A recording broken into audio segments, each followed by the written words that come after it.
Está começando a primeira edição do programa Singularmente, uma produção da disciplina de Telejornalismo 2 da Universidade Federal do Ceará.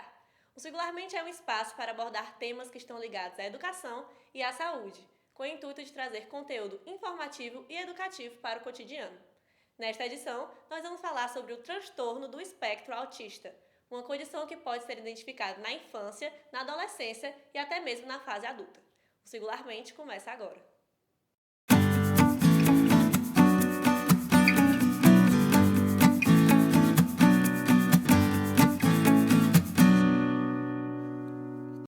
Um dos sinais do autismo é a dificuldade de manter as relações sociais, como a comunicação, o comportamento e a interação social.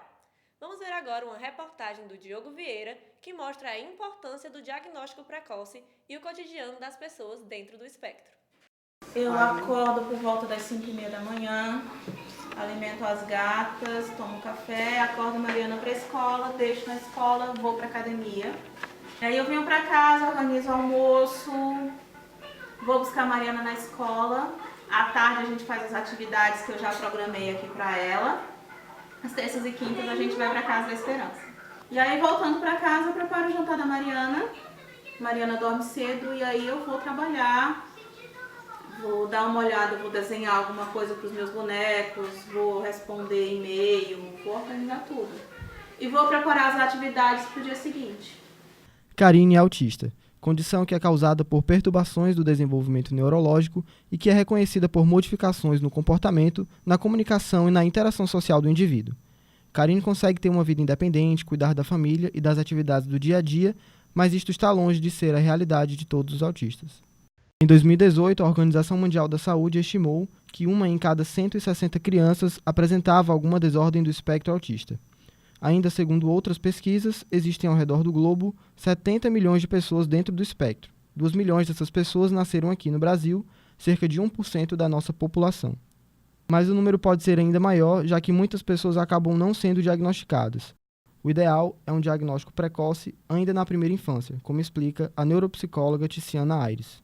Até bem pouco tempo atrás a gente tinha uma ideia de que precisávamos esperar por volta de 5 anos, 7 anos, que é quando a gente falava um pouco da maturidade a nível neuronal, para poder fechar um diagnóstico.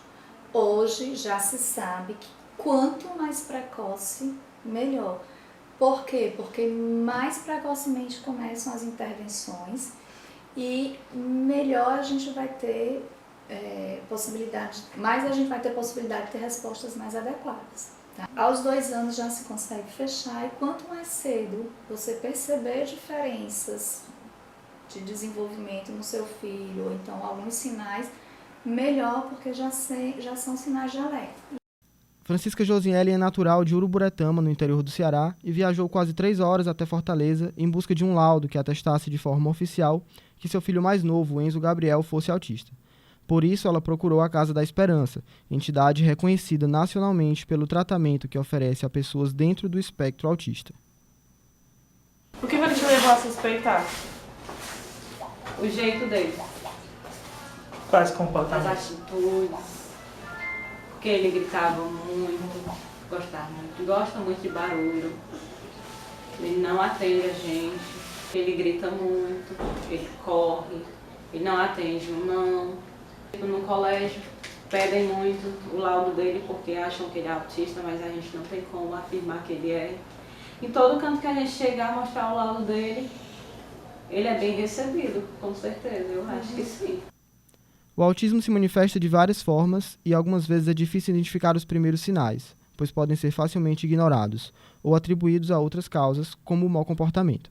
Mas a doutora Tiziana alerta que existem níveis de desenvolvimento esperado para cada faixa etária. A gente tem um desenvolvimento esperado, né? Níveis de desenvolvimento dentro da faixa etária. Então, a cada etapa, a gente tem um aspecto que aparece, que está dentro do esperado da criança. Então, a primeira coisa é essa troca de olhares, né? É muito comum, por exemplo, você chega numa fila, tem um bebezinho de 6, 8 meses, você faz gracinha, ele repete, né? Ele sorri para você, você faz uma careta. Então, a criança que não responde a esses estímulos, tá? Que não sorri para você, que não troca olhares, isso já é um sinal de alerta. A criança que com 1 ano não balbucia nenhuma palavrinha, ou que começou a falar com 1 ano e meio, de repente deixou de falar, né? Você vê a regressão. Então, às vezes, não é só o não adquirir, é o adquirir e perder, né? Aquela criança que está na escolinha e está sempre brincando sozinho. Tem algumas formas de brincar que são diferentes, por exemplo, é um brincar que não é muito funcional. Nayara percebeu cedo alguns desses sinais em sua filha Elise. O diagnóstico veio no dia do aniversário de 2 anos. Até um ano de idade, ela estava se desenvolvendo dentro do esperado, né? Ela olhava, quando dava de mamar, ela mantinha o contato visual, sentou no tempo certo, andou cedo com 9 meses. Com 1 ano de idade, eu comecei a perceber que ela tinha muitos movimentos repetitivos, como isso aqui, que ela faz até hoje. Esse movimento, e quando ela está feliz, quando ela está entusiasmada com alguma coisa, ou quando ela está incomodada. Por exemplo, colocou ela no chuveiro e a água está gelada, aí ela faz isso. Então foi uma das primeiras coisas que eu observei e que me chamou a atenção, porque fazia em excesso. Ela também girava em torno de objetos, e não eram poucas vezes, eram muitas vezes, tipo, no mesmo dia. Encontrava qualquer coisa no chão, um papel, um objeto, um brinquedo, uma sandália, e ela girava várias vezes em torno desse objeto. Depois eu comecei a notar que eu chamava e ela não atendia. Chamava ela pelo nome e ela não atendia. E eu sabia que ela não tinha nenhum problema de audição, porque ela sempre escutou muito bem. Quando alguma coisa caía no chão, ela já olhava. Então ela não estava olhando quando eu chamava, porque não estava tendo interesse, ou talvez não estava percebendo, né, que eu estava chamando. Ela começou a pegar nas minhas mãos para mostrar o que ela queria, me usar como instrumento, né? Se ela queria água, se ela queria qualquer outra coisa, ela pega na minha mão e leva até onde ela quer, né? Que é o que ela faz ainda até hoje. Ela é muito resistente aos nãos, ela tem uma pouca resistência a frustrações, né? Então isso faz com que ela fique agressiva, ela morde, ela bate, ela belisca, se joga no chão, quando ela é frustrada ou quando ela recebe um não. Mas nem todas as crianças autistas têm a sorte de Elise. Muitos casos de autismo só são percebidos pelos pais durante a segunda infância, ou pior, nem chegam a ser diagnosticados. Quando o diagnóstico é tardio, ele vai acontecer, por exemplo, com 8 anos, já na escola, com dificuldades, né? E aí a escola sinaliza. E na adolescência, que aí já são aquelas pessoas que começam a ter um sofrimento mesmo, né? De se perceber diferente, de não entender o que está acontecendo, de ficar excluído dos grupos.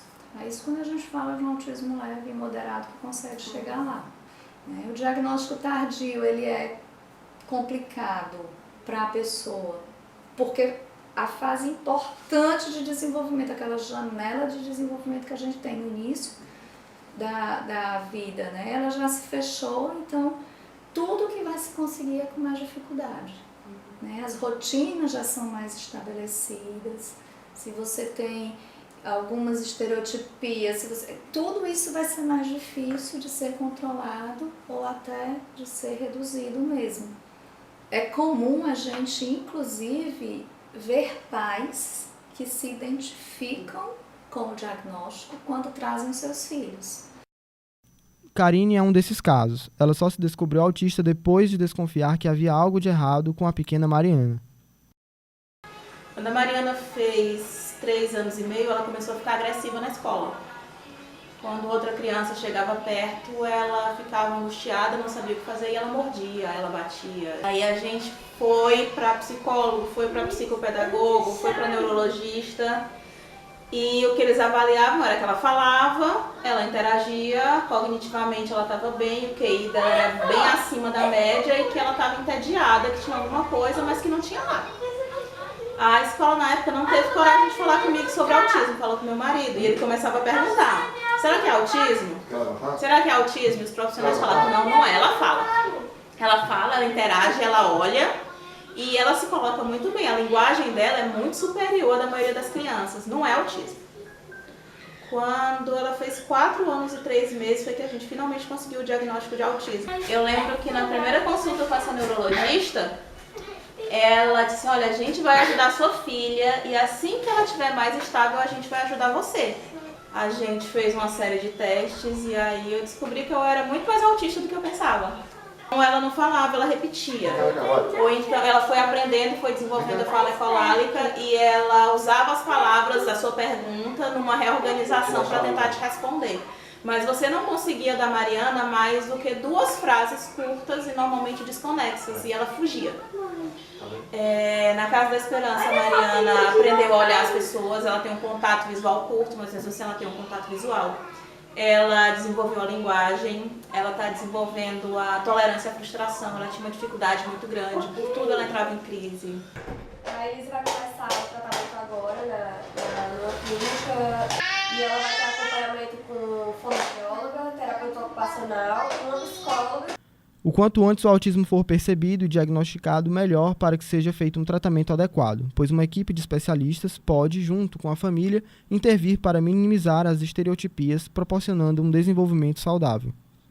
Uma das formas de se trabalhar com o autismo é através do tratamento ABA, onde se indica um período de 25 a 40 horas semanais, com a participação de profissionais fonoaudiólogos, fisioterapeutas e neurologistas, dentre outros, dependendo da necessidade de apoio. Mas essa abordagem ainda não é muito difundida no Brasil.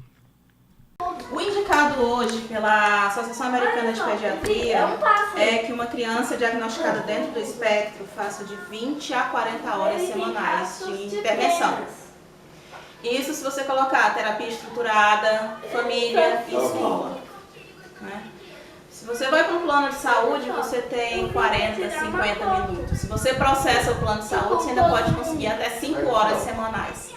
Acho que toda mãe espera das pessoas, né, toda mãe de criança autista, é empatia, né? E para isso eu sei que as pessoas precisam conhecer mais sobre o assunto. Porque quando a gente não conhece, a gente julga. Que ele melhore mais. Eu espero que com o tempo ele fique melhor.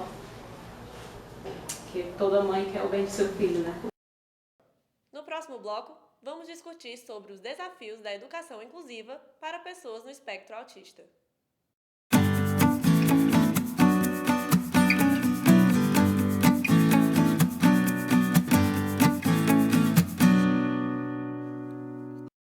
Para discutir sobre os desafios da educação inclusiva em relação ao autismo, vamos chamar agora o repórter Eduardo Silva.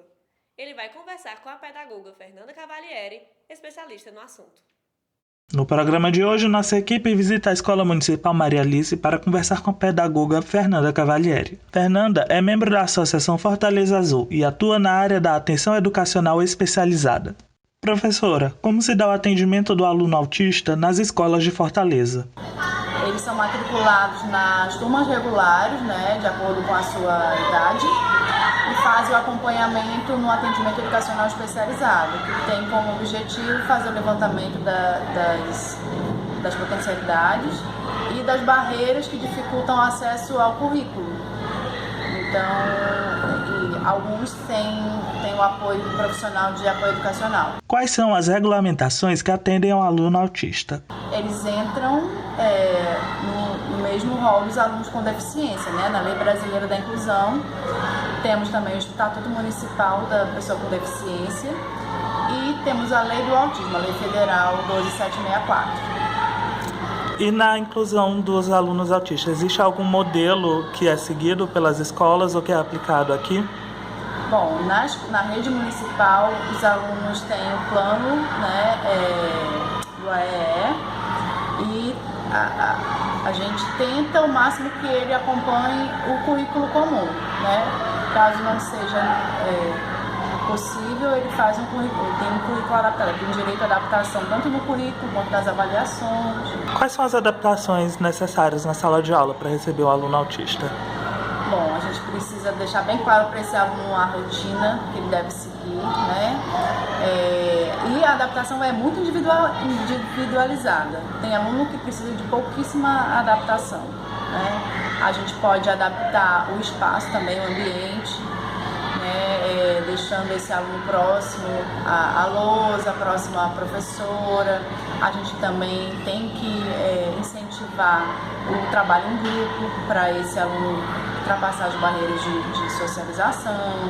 Então, cada aluno vai precisar de uma adaptação diferenciada. Na educação especializada, é mais fácil acolher ou reconhecer que existem problemas para o atendimento desse aluno? Então, a gente tem que seguir esses passos, né? Primeiro, acolher tanto o aluno quanto a família, reconhecer que tem dificuldades, né? Reconhecer que há barreiras educacionais para esse aluno se beneficiar. E o terceiro passo, que é o mais importante, é o incluir de fato, né? Fazer as adaptações necessárias, reconhecer que esse aluno tem direito a estar ali, que ele não está ali só para marcar presença, para ser uma matrícula, mas também para aprender. Existe uma deficiência na formação de professores para tratar do aluno com autismo. Como você avalia esse cenário em Fortaleza? Eu acho que a gente precisa, não só na graduação, né, incentivar os alunos da faculdade a fazer essas disciplinas optativas, né, mas também investir na formação continuada, porque na faculdade é só o start, né? O nosso aluno, ele vai trazer inúmeros desafios que o professor nunca vai estar preparado, o professor nunca deixa de aprender. Por mais que a gente aprenda várias teorias na faculdade, a gente precisa, cada aluno é único, então para cada um a gente vai ter que se aprofundar no assunto. Mesmo que você já saiba sobre autismo, quando chega um outro aluno autista, ele é um novo desafio, então você vai precisar estudar, se aprofundar. Quais são os desafios que o aluno autista lhe traz para a escola? Primeiro, a gente percebe que a escola não está preparada, né? Por quê? Porque o sistema, a gente é obrigado a dar por exemplo, a gente é obrigado a dar uma nota. E muitos desses alunos, a gente não avalia o seu desenvolvimento por notas. A gente consegue avaliar melhor por relatórios, por observação, porque a gente precisa avaliar o aluno comparando com ele mesmo, né? Como ele chegou no início do ano, como ele está após o primeiro semestre, como ele está após o segundo semestre. Mas a gente tem que aferir uma nota, o professor da turma regular precisa aferir uma nota, então essa é uma barreira. Outra barreira é que nem sempre tem disponibilizado recursos de comunicação alternativa, recursos de pessoas para auxiliarem. Então essa é uma outra barreira, mas a principal, que eu digo que não custa nada a gente quebrar, é a barreira atitudinal. É aceitar esse aluno como ele é e acreditar que ele tem potencialidade também, que ele não é só uma pessoa com deficiência e por isso inferior aos outros alunos. Como se dá o processo de socialização entre o aluno neurotípico e o aluno com autismo? Eu acho que tudo depende também do ambiente da escola, sabe? Os nossos alunos aqui, eles não fazem diferença entre o aluno que tem deficiência e o aluno sem deficiência. A gente não tem casos de bullying aqui, então é porque a gente tem alunos com deficiência desde a educação infantil. Então, desde muito cedo, os nossos alunos já aprendem a conviver com o mundo neurodiverso, né? Então, eles tratam com muita naturalidade. Existem escolas que elas não estão preparadas para receber alunos autistas ou neurodiversos. Como é que você avalia essa situação? Eu avalio que ela está parada no tempo, porque o aluno de hoje, as turmas de hoje não são homogêneas. Então, ela não tem essa desculpa. Isso não é desculpa de não estar preparada. Ela tem que estar preparada em ponto. A dispersão em sala de aula é uma realidade que todo professor conhece. Em se tratando de alunos autistas, como isso se dá? É mais fácil fixar o assunto na cabeça desse aluno ou mais complicado? Sim, a gente não pode nunca generalizar, né? A gente tem aluno autista que tem mais uma dificuldade de se concentrar, assim como a gente tem alunos autistas que têm uma boa concentração. Alguns desses alunos, eles têm hiperfocos em determinados assuntos, então o professor pode usar o hiperfoco como uma janela de comunicação, né, e uma oportunidade para que ele se concentre. Então, usar o hiperfoco do aluno, caso ele tenha, pode ser uma das ferramentas. Quais são os projetos especiais realizados para ajudar na inserção do aluno aqui na escola e na Associação Fortaleza Azul? Não, na escola a gente realiza sempre a sensibilização, né, com toda a comunidade escolar, conscientizando sobre o que é o autismo, conscientizando sobre as deficiências. E na Associação Fortaleza Azul a gente tem o projeto Faz Visita, que promove palestras em instituições. Então é uma maneira da gente fomentar a inclusão. Professora, para finalizar a nossa entrevista, você pode falar um pouco para a gente sobre a Associação Fortaleza Azul? Posso. A FAZ, né, assim que é conhecida, a associação, ela é formada desde 2015 por famílias de pessoas autistas, né? Com o intuito inicial de se levar informação à sociedade sobre o que é o autismo, desmistificar muitos mitos que existem ainda hoje, favorecer a inclusão de pessoas autistas em todos os âmbitos sociais. Hoje a gente tem mais de 300 associados e a gente trabalha através de projetos. Obrigada, Eduardo. Obrigada, Fernanda. Hoje em Fortaleza existem associações voltadas para o acolhimento de pessoas que estão dentro do espectro. A Associação Pintando o Sete Azul e a Associação Fortaleza Azul são referências na luta pelo bem-estar social de pessoas com autismo. Ambas realizam diversos projetos e eventos para o público autista. Para saber mais, acesse os sites das associações que aparecem aqui embaixo. O programa Singularmente fica por aqui. Agradecemos a participação de todas as pessoas que contribuíram para a realização do nosso programa. Tchau, tchau!